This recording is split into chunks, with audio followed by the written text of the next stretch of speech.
pour les rares chanceux qui arrivent à monter un business autour de ces outils IA, à un moment donné, elle se retrouve obligée d'embaucher quelqu'un qui s'y connaît un peu mieux.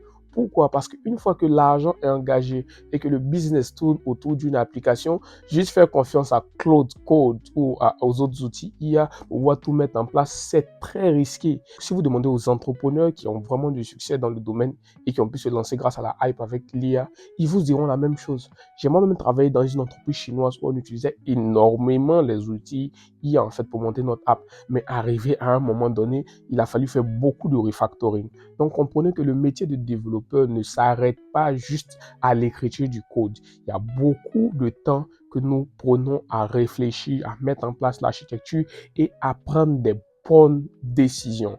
Et un point qui est important ici que les développeurs juniors ne doivent pas oublier, c'est que quel que soit le nombre de seniors ou de mid-seniors sur le marché, à un moment donné, ils prendront leur retraite.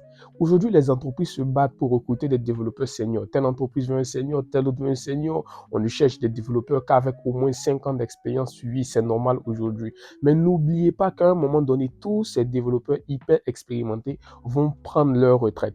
Et la plupart des grandes entreprises le savent. Les opportunités pour les juniors n'ont pas totalement disparu. Juste ce qu'on demande aujourd'hui à un junior est beaucoup plus complexe que ce qu'on demandait à un junior, par exemple, en 2022.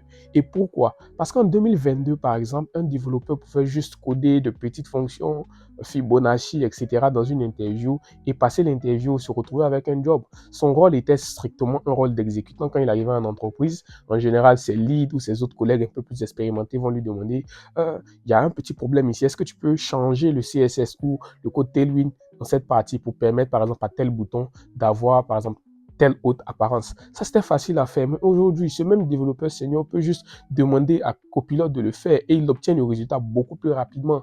Ça veut dire qu'un junior qui entre en entreprise aujourd'hui et qui n'est capable que de créer de petites fonctions ou de résoudre de petits problèmes seulement quand il est 100% assisté par un senior devient inutile parce que le senior peut le faire beaucoup plus rapidement en demandant à un outil IA. Donc, les juniors doivent comprendre que ce qu'on leur demande aujourd'hui, ce n'est pas juste de savoir coder. On leur demande beaucoup plus. Je vais m'arrêter là pour ne pas rendre la vidéo beaucoup trop longue, mais je compte faire une série de vidéos dans laquelle je vais partager des outils, des ressources, des livres que les développeurs peuvent utiliser pour pouvoir développer les bonnes compétences qui leur permettront de rester à la page dans cet âge où tout le monde veut utiliser l'IA pour augmenter en productivité. Si cela vous intéresse, n'hésitez pas à liker, à vous abonner, à partager la vidéo. Et vous pouvez aussi me laisser en commentaire votre avis ou même des suggestions sur les prochaines vidéos.